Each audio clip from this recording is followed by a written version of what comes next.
toca la clase de hipoglucemia y sus efectos en paciente tipo 2. O sea, ustedes saben que hipoglucemia puede ser relacionado, no necesariamente a diabetes, pero esta clase va a estar relacionado con diabetes porque es lo que ustedes más van a ver y es lo que se van a enfrentar desde el internado y en cualquier especialidad que tengan, se van a enfrentar al problema de la hipoglucemia.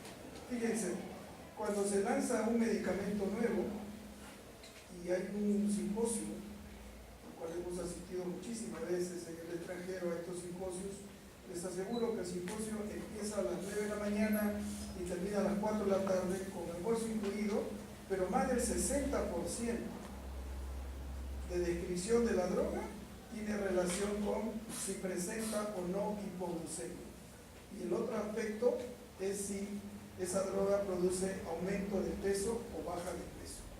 Básicamente, la hipoglucemia es una reacción, un evento adverso agudo que es muy importante tener en cuenta cuando uno trata a los pacientes diabéticos. Otra cosa que le vamos a decir en el transcurso de la conversación es que hipoglucemia se va a presentar generalmente cuando uno trata en forma, digamos, entusiasta, en forma,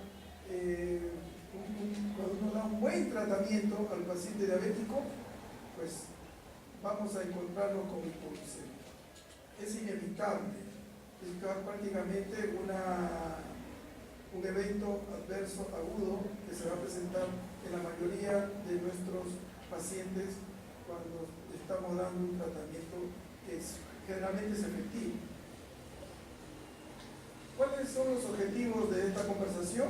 Es definir y comprender la hipoglucemia, revisar la prevalencia de hipoglucemia en pacientes con diabetes tipo 2, en diabetes tipo 1 también, identificar la hipoglucemia como una barrera potencial para un control de la glucosa adecuado en pacientes con diabetes tipo 2. ¿Cuáles son los factores de riesgo y consecuencia de la hipoglucemia en los diabéticos tipo 2? Esto lo hemos conversado en la práctica.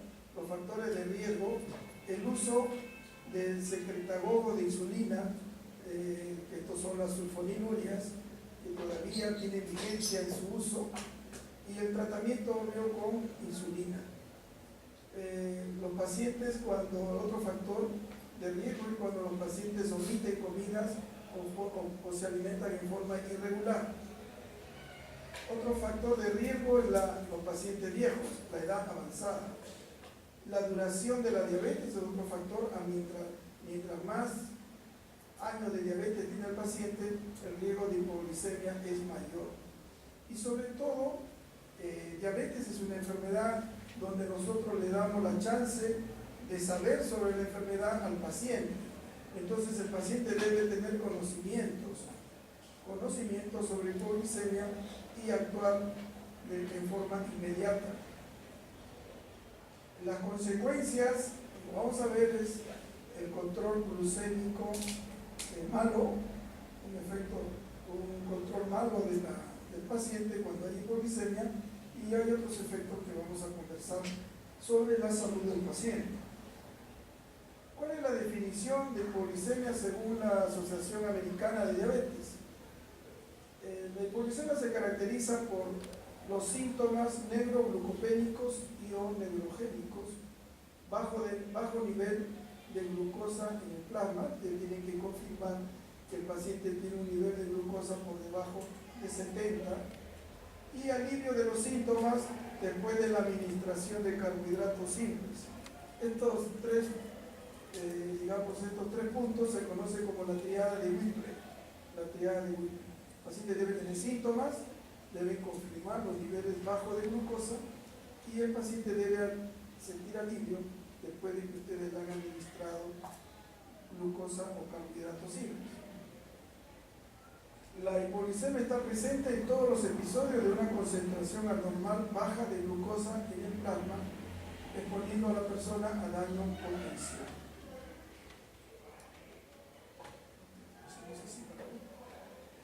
En la hipoglucemia, el nivel de alerta cuando uno usa secretagogos como las sulfonilurias, o cuando el paciente está en tratamiento con insulina, es menos de 70 miligramos por cien. Pero acá debo hacer alguna observación. Cuando uno ve a los pacientes y tienen glicemia menores de 100, uno se pone un poco alerta porque muchos pacientes con 80 de glucosa, 85 o 90, ya no se sienten cómodos y comienzan a tener mareo, sudoración, sensación de desvanecimiento. O sea, no es necesario llegar a 70 miligramos por cien. Entonces, la recomendación es que los pacientes, cuando los alumnos les digo cuáles son los niveles normales para un diabético en ayuna, decimos entre 90 y 130. Menos de 90 corremos el riesgo de que el paciente sienta síntomas de hipoglucemia. La clasificación de hipoglucemia de la ADA son las que están expuestas aquí en esta diapositiva. Hipoglucemia severa es aquella hipoglucemia donde el paciente no puede ayudarse, necesita la intervención de otra persona, porque el paciente no va a poder cumplir con administrarse glucosa. La hipoglucemia sintomática documentada es el paciente que tiene síntomas de hipoglucemia y tiene el glucómetro a la mano y puede comprobar que tiene un nivel de glucosa bajo. La hipoglucemia asintomática es aquel paciente que llega a la consulta y le dice a usted: estos son mis controles de glucosa todos los días, o 3 o 2 veces por semana, y ustedes ven que algunos días el paciente ha presentado niveles bajos. Esto lo hemos comprobado. Hay pacientes que me traen su relación de controles, de automonitoreo, y a veces están con 60 de glucosa y el paciente no ha sentido mayor problema, ¿no? Son hipoglucemias asintomáticas, como vamos a conversar después, debido a una reacción de hormonas contrarreguladoras deficientes. La hipoglucemia sintomática probable es aquel paciente que ocurre generalmente en los pacientes que van al hospital, donde los pacientes no cuentan con glucómetro. Entonces el paciente le dice: doctor, en la noche sudo frío, o me siento muy mareado, o me da taquicardia y tengo sensación de que me voy a desmayar, pero nunca se ha hecho un control de glucosa porque no cuenta con glucómetro. Esto es frecuente en los pacientes, por ejemplo, que tienen CIS. Yo les contaba a los alumnos que hacen práctica conmigo que en algunos países que incluso son más pobres que nosotros, por ejemplo en Cuba, los pacientes diabéticos, a todos se les da un glucómetro. Entonces el paciente diabético se puede, proteger de las hipoglucemias. Y la hipoglucemia relativa es cuando está un paciente en tratamiento con secretagogo o con insulina y tiene síntomas pero no se ha podido confirmar. Los síntomas todos ustedes más o menos conocen, los síntomas de la hipoglucemia, los síntomas neurogénicos y los neuroglucopénicos. Los neurogénicos, adrenérgicos, palpitaciones, temblor, ansiedad, excitación, y los colinérgicos, sudoración, sensación de hambre, parestesias. Los neuroglucopénicos, alteraciones cognitivas, cambios de conducta, anomalías psicomotoras, crisis convulsiva que se ve sobre todo en diabéticos tipo 1 y coma. Yo les hacía un comentario cuando hemos hablado de las sulfonilurias, que las hipoglucemias más severas que me ha tocado ver en toda mi carrera son las hipoglucemias no con insulina, sino con sulfonilurias del tipo glibenclamida. ¿Por qué? Porque la glibenclamida tiene, sus metabolitos todavía son activos hipoglicemiantes. produce hipoglicemias que pueden durar varios días. En alguna ocasión en el hospital hemos visto un cuadro de hipoglicemia severa, severísima, una mujer de 35 años que estaba tomando glibenclamida, que la hipoglicemia duró más de una semana. Más de una semana. Le poníamos todos los días destroza 33% y no respondía. A la semana la paciente se despierta, entre comillas, se despierta y comienza a hacer sus labores habituales. Y esto solo puede ser visto en tratamiento con drogas tipo sulfoniluria. La climepirida, que es otra sulfoniluria, es rara que dé hipoglicemias que duren tanto, ¿no? Es difícil. Las insulinas, la NPH puede provocar hipoglicemias bastante severas, pero no duran más de 24 horas. Frecuencia de síntomas hipoglucémicos en pacientes con diabetes tipo 2. Fíjense ustedes en esta diapositiva, ven que la insulina está por encima de todos como causante de síntomas de hipoglicemia, ¿no?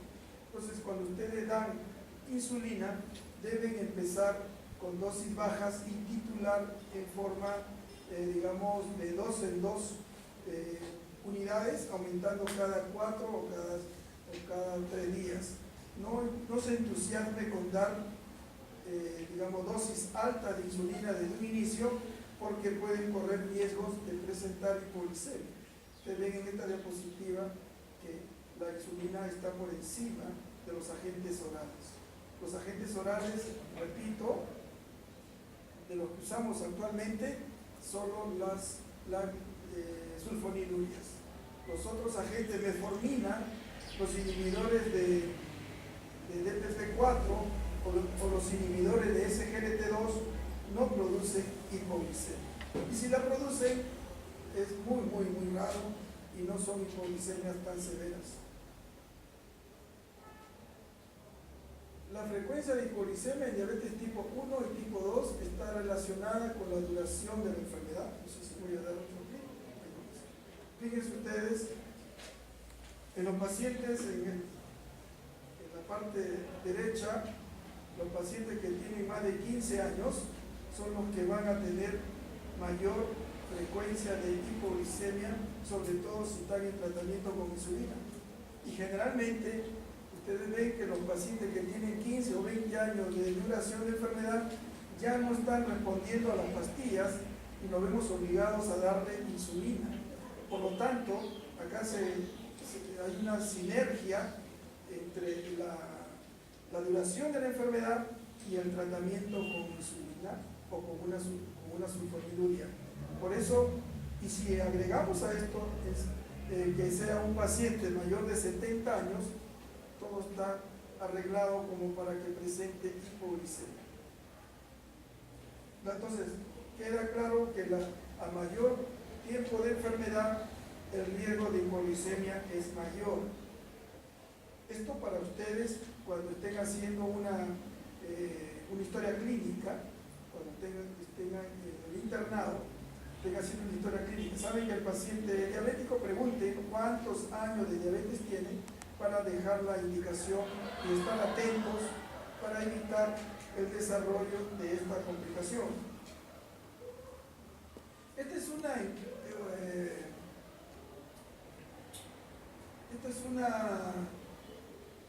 encuesta que se hizo siempre presento esto por la recomendación que les voy a hacer.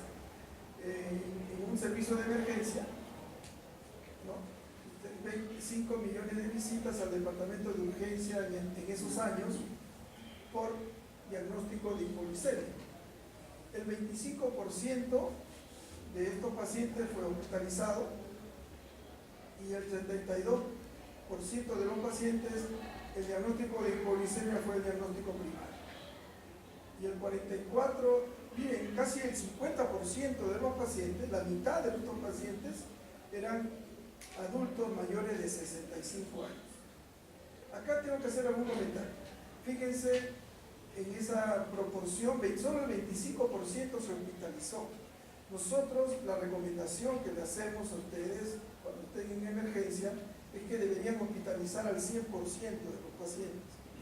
¿Por qué? Porque es desagradable dar de alta a un paciente con hipoglicemia cuando ya tenga los niveles de glucosa más o menos normal y al día siguiente regresa el paciente, a las 24 horas regresa a emergencia con un cuadro de hipoglicemia quizás más severo que el que vino la primera vez. Y esto se explica porque muchas de estas hipoglicemias son debidas a sulfonilurias cuyos metabolitos todavía siguen siendo hipoglicemiantes y pueden durar 3 o 4 días.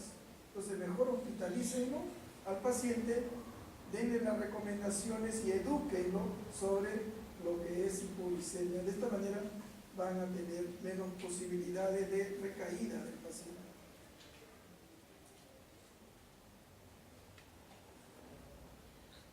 Bueno, este es un resumen de lo que hemos hablado en este momento. En pacientes con diabetes tipo 2, la hipoglicemia está reconocida en asociación con el uso de insulina y sulfonilurias. Ese concepto grábenselo porque eso es lo que van ustedes quizás a recordar cuando tengan sus pacientes ya en el hospital. La hipoglicemia severa es clínicamente intensa, sin embargo la hipoglicemia leve a moderada puede ser asintomática y no ser reportada. La hipoglicemia, incluso cuando es asintomática, implica riesgo. Algunos eventos relacionados con hipoglicemia son marcadamente más prevalentes en pacientes de edad avanzada que en pacientes más jóvenes. Los pacientes más jóvenes, como vamos a ver alguna diapositiva, son más resistentes y presentan menos síntomas. Miren ustedes, en este estudio del pensamiento hipoglicémico de varones sanos, estos no son diabéticos, el reconocimiento de los síntomas de hipoglicemia fue menor en viejos. Los pacientes viejos no van a reconocer los síntomas de hipoglicemia, por lo tanto, el diagnóstico de hipoglicemia en ellos va a ser más difícil y esto va a dar problemas en la salud del paciente. No sé si acá está. Esto es los pacientes, los varones son los pacientes jóvenes que reconocen rápidamente los síntomas de hipoglicemia, a diferencia en el celeste de los pacientes de edad. Estamos hablando de pacientes que le hemos hecho pensamiento hipoglicémico, le hemos producido hipoglicemia, pero son pacientes que no son diabéticos. Si no diabético se produce esto, se va a replicar también con más intensidad en los pacientes diabéticos. Entonces, los pacientes diabéticos viejos no van a reconocer con facilidad los síntomas. Esto es otro estudio hecho en personas no diabéticas. Acá dice que la reducción en la función psicomotora asociada con hipoglicemia fue mayor entre los varones mayores, entre los viejos. O sea, la reducción de la función psicomotora. Ustedes ven, vamos a dar un clic, ven ustedes cómo los viejos en celeste van a reducir más, ¿no? La reacción psicomotora en estos pacientes va a ser mayor en los viejos que en los jóvenes.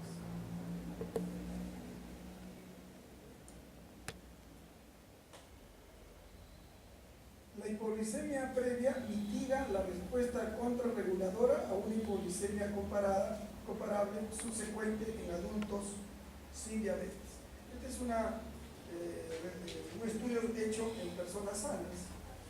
Ustedes ven en celeste la mañana anterior y en naranja la mañana posterior. Lo que quiero demostrar con esta diapositiva es que la hipoglicemia previa mitiga la respuesta contrarreguladora. O sea, el paciente que ya ha tenido episodio de hipoglicemia no va a reaccionar como el paciente que tiene las primeras, hipoglicemias. Eso va a dificultar el diagnóstico y la reacción del paciente. Ustedes tienen, por ejemplo, a la derecha, a la izquierda, los niveles de glucosa y ahí una hormona contrarreguladora, la adrenalina, y tienen glucagón, la adrenalina y glucagón. Entonces, repito, en la mañana anterior, celeste, y mañana posterior, naranja. Ustedes ven cómo, si el paciente tiene una hipoglicemia previa, la reacción de hormonas contrarreguladoras, acá graficado con epinefrina y con glucagón, es menor, marcadamente menor, ¿no?, si el paciente tuvo una hipoglicemia anterior. Entonces, el paciente que ya le dice usted por anamnesis, yo he tenido hipoglicemia, no esperen que ese paciente tenga taquicardia, sudoración,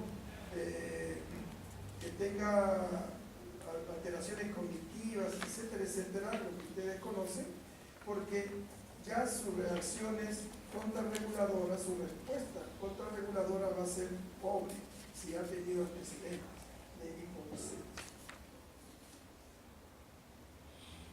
El deterioro de la conciencia está asociado con un riesgo mayor de hipoglicemia severa en pacientes con diabetes tipo 2 tratados con insulina. Este es un estudio para pacientes tratados con insulina, ¿no? Duración de tratamiento con insulina, mayor tratamiento, mayor riesgo, deterioro de la conciencia. Ustedes ven ahí que cuando damos insulina en terapia intensiva llamamos a aquellos pacientes que reciben 4 inyecciones al día o más, ¿no? Ellos son los que van a tener riesgo de hipoglicemia mayor. Hay un estudio, el DCCT o SCT, hecho en diabéticos tipo 1, en un grupo solo terapia de insulina convencional, o sea, 2 inyecciones al día, y otro grupo terapia de insulina intensiva. Los que recibieron terapia de insulina intensiva, o sea, más de 4 inyecciones al día, presentaron mucho menor porcentaje de retinopatía, de nefropatía y de neuropatía. Sin embargo, tuvieron mayor cantidad de mortalidad. Eso es muy interesante. Estos pacientes tuvieron menos complicaciones crónicas, pero fueron los que más se murieron. ¿Por qué? Porque presentaron mayores episodios de hipoglicemia. Como vamos a ver después, la hipoglicemia mata. Entonces, de nada nos sirve tener menos frecuencia de neuropatía, retinopatía y de nefropatía si el paciente se va a morir. Y se va a morir por un infarto. La ausencia de hipertensión mitiga esto. Y el estado civil casado parece que lo aumenta. Los pacientes solteros pueden vivir más que los casados. Cuando estamos hablando de diabéticos. ¿Qué hacen las damas ahí? Los casados se refieren a hombres o mujeres. Los episodios asintomáticos de hipoglicemia pueden no ser reportados. Esta es una diapositiva donde vemos que los diabéticos tipo 1 son los que, dice, en una cohorte de pacientes con diabetes, más del 50% tenía hipoglicemia asintomática, no reconocida, identificada mediante monitoreo continuo de glucosa, ¿no? Entonces, los diabéticos tipo 1 sería un absurdo que un diabético tipo 1 no tenga un glucómetro. Yo creo que absurdo también es que un diabético tipo 2 no tenga glucómetro. Todos los pacientes diabéticos deberían tener glucómetro. Eso les salva la vida y le da una calidad de vida totalmente diferente. Miren ustedes la cantidad de hipoglicemias no reportadas, ¿no? Casi el 60%. Hipoglicemia no reconocida, hipoglicemia asintomática. O sea, la hipoglicemia sí es un problema, Más aún en pacientes de nuestros hospitales de salud, que los manejamos con insulina convencionales o los manejamos con sulfonilúrico.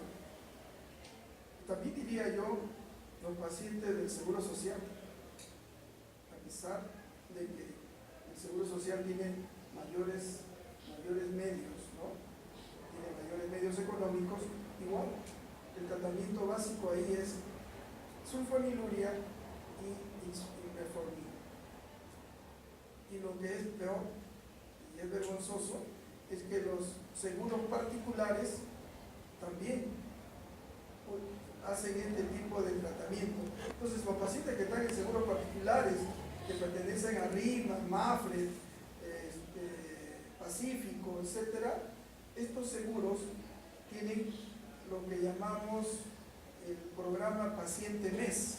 Entonces, el que está asegurado a Pacífico, a RIMA, por mencionar dos seguros, solo tienen derecho a gastar 120 soles al mes, incluido el sueldo del médico. Cuando ustedes trabajen en una clínica, los van a explotar de esa manera. Le van a decir, usted es un diabético, no puede gastar más de 120 soles. Así que le vas a hacer una glucosa y una hemoglobina glicosilada, ahí ya tiene como 30 y tantos soles, casi 40. ¿Qué le vas a recetar? Un inhibidor de DPP4, 30 pastillas cuestan más de 200 soles, ya te pasaste. ¿Qué le vas a dar? Glibenclamida. No le puede dar más. Glibenclamida, pero ese paciente, yendo a un seguro particular, va a desarrollar hipoglicemia con seguridad. Porque si viene con 250 o 300 de glucosa, tú le vas a dar, no le vas a dar una glibenclamida, le vas a dar 2 hasta 3 y lo pones en riesgo de hipoglicemia. Y si le recetas Januvia o Janumet o Galbusmet, va a venir el auditor y te va a decir, le voy a descontar de su sueldo, doctor. Así son las cosas. Entonces tú te ves obligado a recetar una sulfonilurea. Y ese paciente lo vas a poner en riesgo de hipoglicemia. Y justamente, porque ese paciente paga un seguro particular, no estoy hablando de seguro social, estoy hablando de seguros particulares. Pero esa es nuestra realidad. Y cuando se trata de un paciente diabético tipo 1, la cosa es peor, porque no le pueden dar, por ejemplo, Gargina, Lantus, o Degludec-Tresiba, no le pueden dar ese tipo de insulina. Le van a dar insulina NPH, que en la mañana les hemos demostrado cómo produce picos y valles con una facilidad tremenda y expone al paciente a hipoglicemia. Y como es paciente mes, 120 soles, una ampolla de Lantus creo que cuesta más de 120 soles. No sé, 60 soles, 80 soles. Y como va a usar 2 o 3 lapiceros al mes, ya no le alcanza. Ya se pasa. Entonces tienes que darle su frasquito de NPH y su frasquito de insulina R. Ese paciente va a ser hipoglicémico. Esa es nuestra realidad. Yo les contaba a los chicos que hacen conmigo la práctica que en otros países, por ejemplo en Costa Rica, le dan los mejores medicamentos a los pacientes. Los mejores. Las mejores insulina y las mejores pastillas. Porque ellos sí protegen a su población. Nosotros no hacemos eso. Miren esto, lo que produce la hipoglicemia y por qué los pacientes se nos mueren con hipoglicemia. Un riesgo mayor de arritmia cardíaca, va a haber un incremento del intervalo QT, lo cual lleva a muerte súbita, incremento de intervalo QT. Siempre les hago esta pregunta en los exámenes y siempre fallo. Les digo, la hipoglicemia produce disminución del intervalo QT y ponen como afirmativo. Es aumento del intervalo QT y eso lleva a paro cardíaco y muerte súbita. La neuroglucopenia progresiva va a dar alteración cognitiva, conducta inusual, crisis convulsiva, coma, muerte cerebral. El cerebro es un órgano que funciona más que con oxígeno, con glucosa. Por eso es un crimen que vengan a clases hacen sin tomar desayuno. Han comido a las 8 de la noche, una comida así suave, no toman desayuno y cuando a las 10 de la mañana uno le pregunta algo, hablan boberías o no se acuerda de nada, no hay glucosa en el cerebro.